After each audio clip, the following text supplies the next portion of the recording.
Olá, boa noite a todos que nos assistem. Nós estamos aqui para gravar a última etapa da nossa linha do tempo, que começou lá atrás, no nosso primeiro encontro, retratando o surgimento do trabalho. Eu vou fazer um breve resumo, isso vai te ajudar a entender melhor.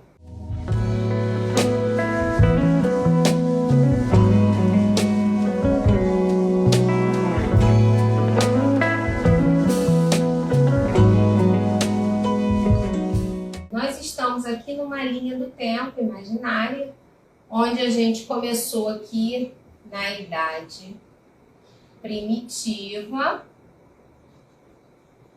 falando do trabalho que acontecia lá na pré-história, que não era trabalho, né, gente? Porque, na verdade, o homem primata, ele não estava efetivamente obtendo através da sobrevivência e da busca de alimentos, da caça e da pesca, nenhuma recompensa, nenhum resultado.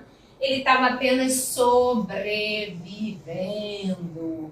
E aí, para sobreviver, ele precisava caçar, ele precisava pescar, tudo isso era necessário lá na pré-história. E logo depois, qual foi a idade que se inicia? A idade antiga, né? Onde a gente também não tem um trabalho assalariado, né? Nós temos aí o trabalho escravo, o trabalho servil, né? E esse trabalho em nada se confundia com o trabalho dos tempos atuais, da idade contemporânea, né? Por quê? Porque não tinha como resultado uma coisa chamada salário. Na verdade, ele não era visto como uma forma de se obter resultados, né? E numerário e saldo em relação ao trabalho executado. E depois da Idade Antiga, qual foi o período? Foi a Idade Média. Na Idade Média, nós falamos inclusive de alguns tipos diferentes. Nós falamos do trabalho servil, do trabalho do vassalo, do trabalho do artesão. Será que para por aí? Que nada. Agora que vocês vão ver onde que esse nosso conhecimento vai alcançar. Nós vamos falar de um lapso de tempo bastante interessante. Ele se dá início no período da Idade Moderna.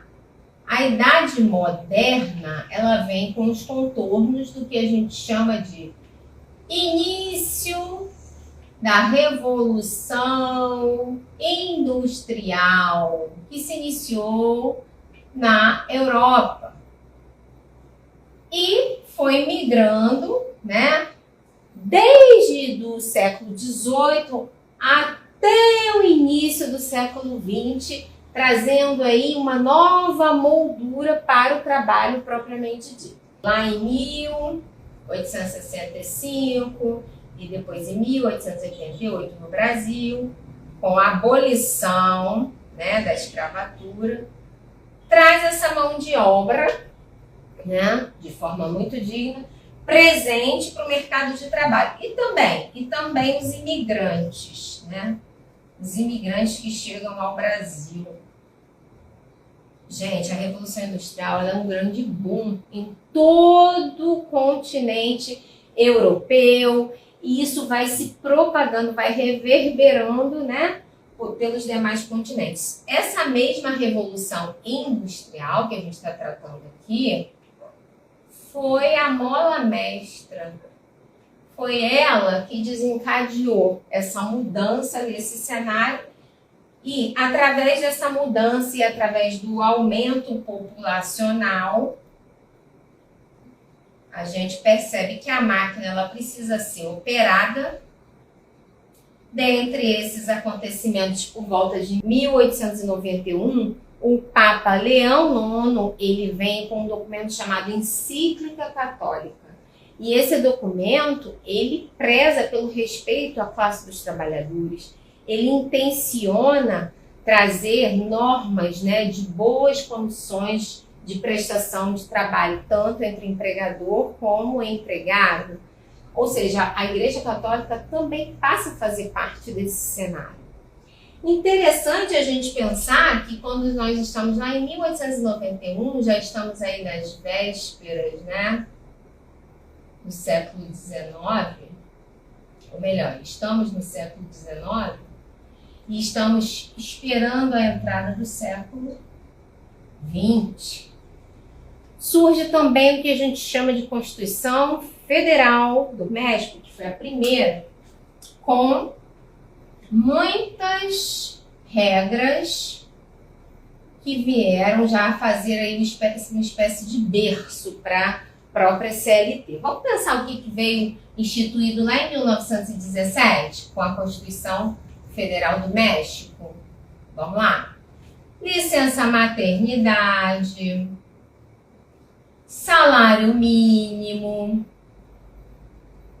indenização rescisória, repouso semanal remunerado, duração de jornada,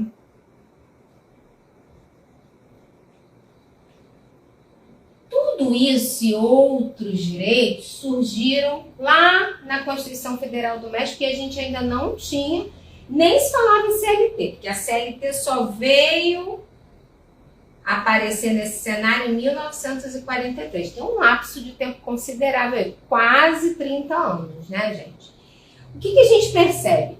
Dentro desse iniciozinho do século XX, né, nós temos outros movimentos que também afetam diretamente o ingresso e a chegada de novos direitos.